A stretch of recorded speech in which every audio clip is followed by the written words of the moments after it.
Struggling South African power utility firm Eskom has announced the resignation of its suspended CFO, Anoj Singh.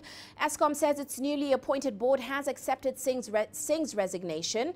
Singh, of course, was suspended in September 2017 following allegations that he was involved in irregularly awarding contracts to Gupta-linked businesses. His resignation comes a day before he is expected to testify in the Eskom inquiry.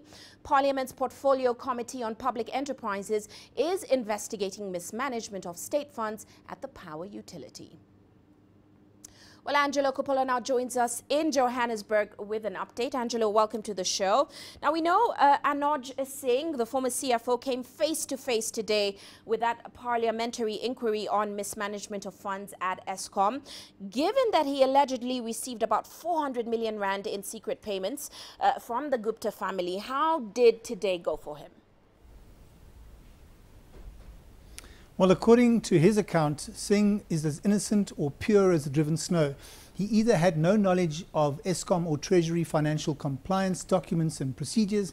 He wasn't involved in any final or contested commercial negotiations, and he claims he never accessed or had access to records related to some of the issues that were put to him by the evidence leader today. And he's in fact said he'd like to look at contracts where he's mentioned to confirm his involvement in those contracts.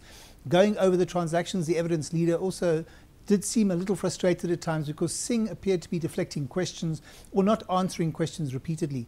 The theme of his testimony, unsurprisingly, is that he did nothing wrong and he relied on his team around him. So his supporters might claim that he won the first round in this fight, Ucha. Well, Angelo, given what has been revealed at Eskom recently, is it clear whether Mr. Singh was complicit when it came to these illegal events that took place at Eskom?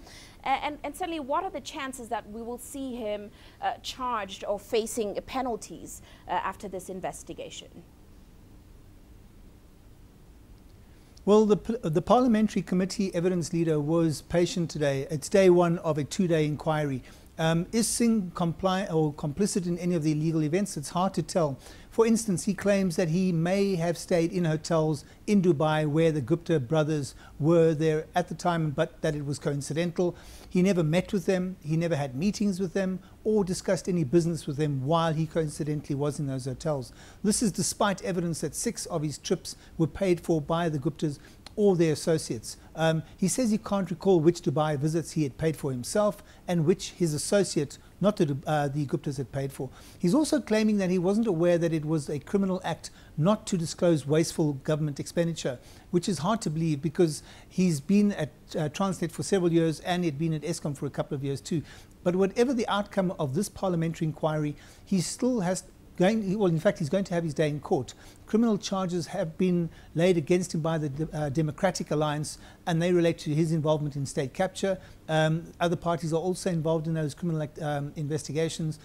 But the hearing into Singh and his involvement in state capture continues while we're speaking right now, and we'll soon see committee MPs cross-examining him on what his involvement was. So things will probably spice up during the course of the evening, Wicha.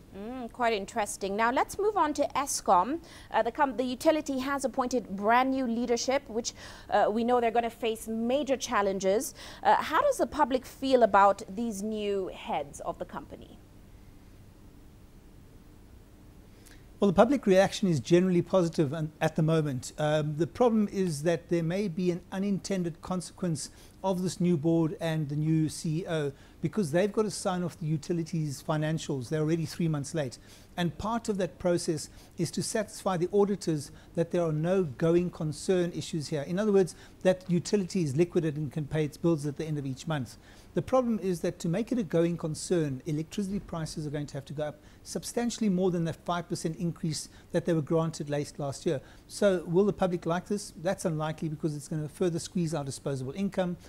It's also still early days though, and the board has less than 8 days in fact to finalize those financials. So will consumers like the new board then? I guess we're going to have to wait and see, Wicha. Well, as always, many thanks for your insights, Angelo. Of course, that's Angelo Coppola. He's joining us in Johannesburg.